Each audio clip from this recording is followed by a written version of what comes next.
Accessing Secure Channel. The Agent Files, where aspiring agents rise and masters flourish. Powered by Agent Builder Coaching. Mission initiated. File loading.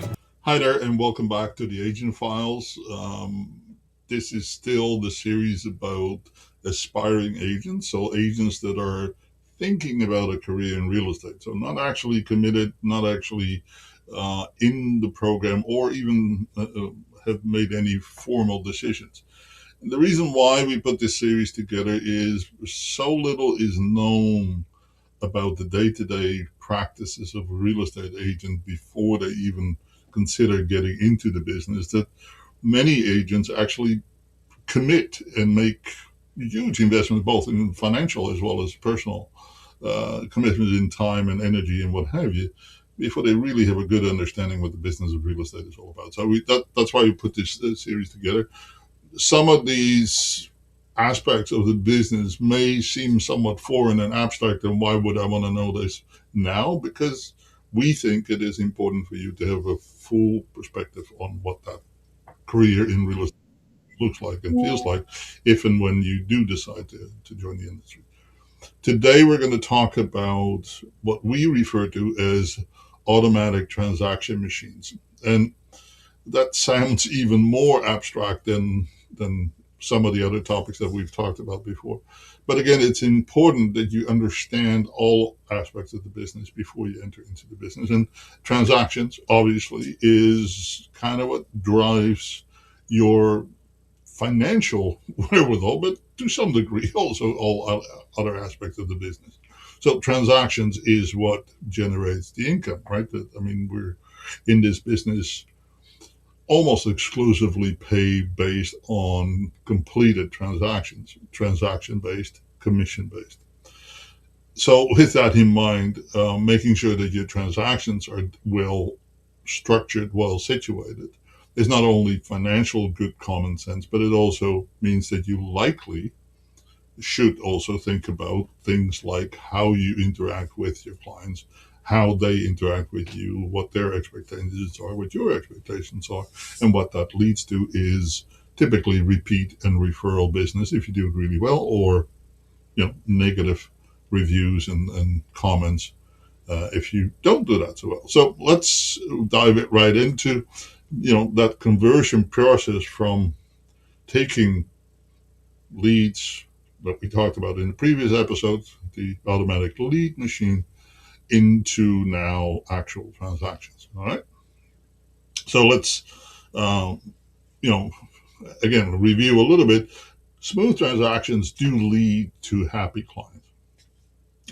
The easier you make transactions in the business of real estate, the smoother, the better, the more prepared, the more well-informed the consumers are all the way through the process, the more likely they are to be happy about it, to be satisfied, to refer you, and hopefully also use you in the future.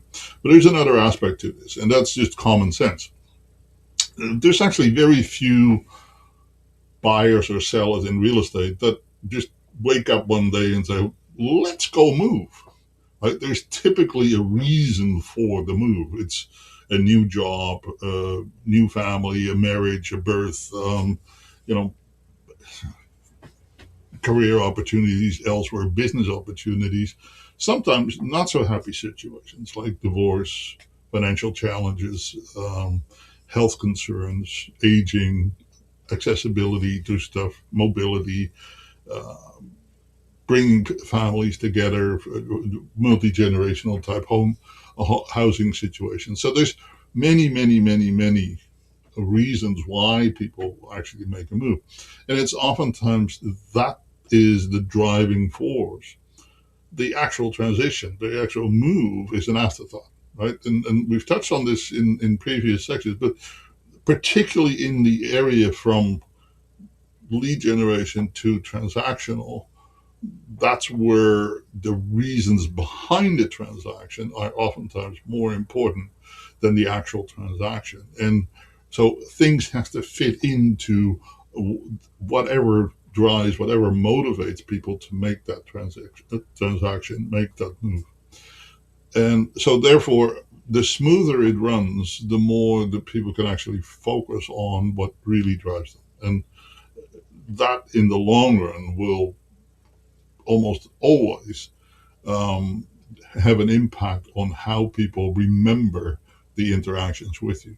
Did you make it easier on them, or did it become complicated and not particularly well structured? So, in that sense, sloppy processes, sloppy services, sloppy results, even though the transaction did work out, oftentimes means that um, people will not remember you, will not give you referrals.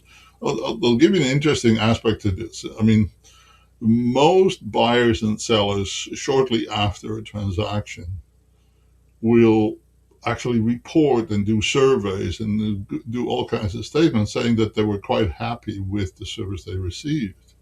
Yet a very, very, very, very small percentage of those people will actually repeat their business with that agent or refer that agent. It's not necessarily always because of bad service. That's not always the case, but it's just, it wasn't memorable enough that people will kind of go out of their way and support you and your business effort. So it definitely is an important aspect to think about that. So we refer to it as ATM, and it's kind of a cute acronym, I suppose.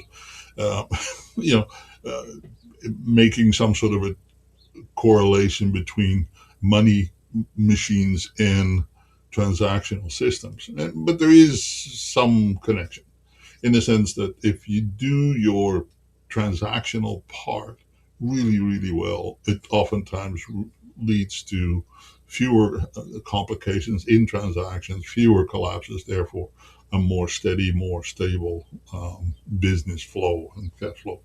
And again, how do you prepare for that now? Is to understand that flow, that process very, very distinctly, and kind of look into what that all takes and how the consumer reviews and views that. And so it's, creating little templates, little reminders, and thinking more in a systematic and a transactional process perspective rather than the emotional side.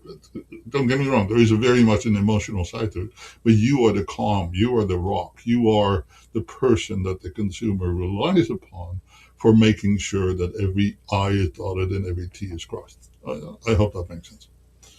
All right. So yes, you do use systems, you use reminders, you use templates, and so thinking about what you would need to know, what you need to do, what you need to have at this point may not be such a bad idea. And some of that is technology based, and a lot of it is now can be done by the use of various pieces of technology, or just one if you're really tech savvy and you can figure out some of the higher end type technology platforms, then technology certainly works. But so here's some tools, right? Checklists, calendars, e-signature applications, which are quite common, digital deposit formats, transaction platforms. There's Dot Loop, SkySlope, the Lone Wolf.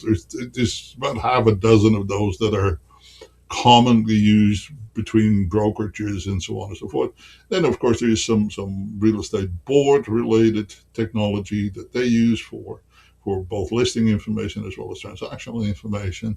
And of course, you got to keep in mind that a lot of this is governed by relatively strict regulations, right? The Real Estate Council, or what we now refer to in British Columbia as the BCFSA, but each province will have their own regulator and their own requirements as to what to do with transactions, what to do with deposits, how that is all to be processed, recorded, and reported, and your responsibilities together with the responsibilities of the brokerage, and in compliance with all the rules, the laws, the regulations, the stipulations.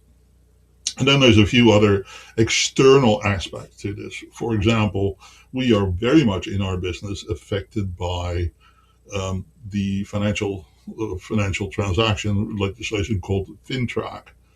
where all large financial transactions have to be recorded, and the source of the funds needs to be documented and verified. And if there is such a thing as a suspicious transaction, that there is a recording and reporting protocol for that in place. So all of those are part of that transaction machine, right? Because all of these pieces have to fit into place. Now, then there's so documentation requirements, some disclosure requirements. Again, it all fits into all of that process. So to give you a bit of a bird's eye perspective, there's probably about 150 to 200 different tasks and responsibilities that take place from the moment that somebody says, yeah, we're going to buy something or we're going to sell something, and a closed transaction. And you as an agent are involved in most of those in some way, shape, or form. So having a clear understanding of all of those steps and processes, you don't necessarily need to know them in great detail right now, but it's important for you to recognize that these things exist and will have an impact on what you do and how you do things. So if you were thinking that this is a salesy job, which it still is a sales environment, there is a whole other aspect, that deals with the administrative side of things. And really good salespeople typically are not particularly good at the administrative side. And the reverse is also true, that really good administrative people are not necessarily really good salespeople. And so for you as an individual is look at yourself, do a little bit of self-reflection and say, hey, all that I just talked about and all of the administrative stuff really appeals to me. Well, then you have great value to the people that are on the flip side of the equation that are really doing all the sales part. So, that may also give you some opportunity and options as to thinking about a business and a career in real estate, maybe from a slightly different approach, right? Maybe you are not that salesperson that you thought you were, but you kind of favor the administrative side of things, and there are definitely some real good opportunities in that as well. Okay, all right. So here's some key stages, of course, and granted there are some stages that precede this, right? If you're working with buyers, for example, there's showings, there's selecting properties, disclosure requirements, and so on and so forth. But at some point in time or another, when it truly becomes transactional, then hey, yeah, we're going to prepare some paperwork called an offer, right? And then that offer gets presented and negotiated. Hopefully, it comes to an agreement. So now you have some conditions we sometimes refer to as subject to clauses. Due diligence process kind of all talks about the same thing. So that process you now walk and talk through with your client, and find inspectors, find insurance companies, coordinate with the buyer or the seller as to access for appraisers and finance companies, inspectors, and so on and so forth. Maybe a bit of a legal review, maybe some documentation review. All of that is part of that due diligence process. The time from, hey, an accepted contract to a contract that has no longer has any conditions or any kind of restrictions on going through to completion, right? So that includes also inspections and so on and so forth. And then, of course, you have this period of time between now all the conditions are removed and the actual transaction completing, as in the buyer brings the money to the lawyer and the seller brings the title, and there's an exchange that takes place. It's mostly administrative. There's not many buyers that ever go into a law office with a suitcase full of money and say, okay, here's the purchase price of the property. All of that is done electronically, of course, but the lawyers do have a formal process that takes place during that whole closing sequence. And it's too early to go into great detail in it, but there is steps required for you to make sure that all the I's are dotted and T's are crossed as well. They're somewhat anticlimactic to a large degree because it's so automated, it's so systematized that oftentimes for you it is more of a process of making sure that the keys are available and that the house is left properly or the property is left properly and in the condition as agreed upon and so on and so forth, and making sure that everything transitions properly. Um, so it's not really quite a signing off at the lawyer's office anymore. It's certainly not in Canada. There are places in North America where that still exists, but they're actually even there starting to become rarer and rarer. It's more an administrative process. Okay, but there's still work for you to do, and certainly in that time between unconditional contract and completion, and even beyond, there's a great deal of hand-holding, a great deal of support and assistance that you provide as an agent to your clients, whether that is a buyer or a seller. Okay, so your role is still quite important. So the value that you as an agent provide, therefore, is that making sure that no steps are missed, right? That nothing is left um, unresolved, right? The better we do that, again, it eliminates, prevents complaints, issues, challenges. Obviously, it causes a whole lot less stress and it builds trust, right? If you are truly the professional that we're supposed to be in this business, then you make your client's life better, easier, and that creates a great deal of trust, of course. Okay, right. So the flip side of that is, of course, how do you avoid challenges, right? So some of the mistakes is not doing things on paper, right? So, but relying on your memory, relying on hearsay, relying on not fully clarifying every step and every aspect, right? Sometimes what we say and what the other party hears are two different things, right? So we as being kind of one of the key people in the whole sequence of communication, right, need to make sure that everything is clear, absolutely, without any vagueness, without ambiguous situations of communications.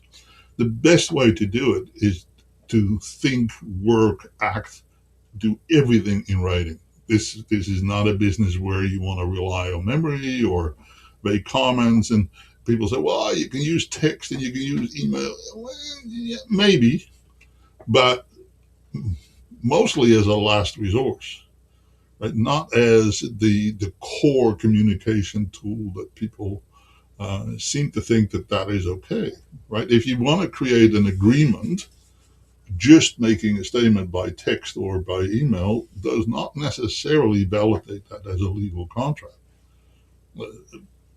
In some cases, it can be used as the last resort, as the best evidence available, but it's not really preventing problems, is what I'm getting at, right?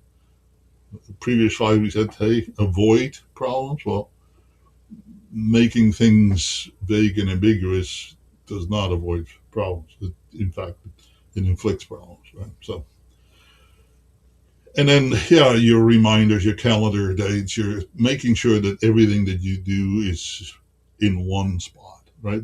So your day timer, your organizer, your CRM, your calendar all become very key pieces of what you work with and work on all day, every day, in all aspects. Right? And hopefully you get so busy that you've got multiple of these activities, transactions going on at the same time. So you're in different places, in different spaces with each transaction, with each client, with each situation.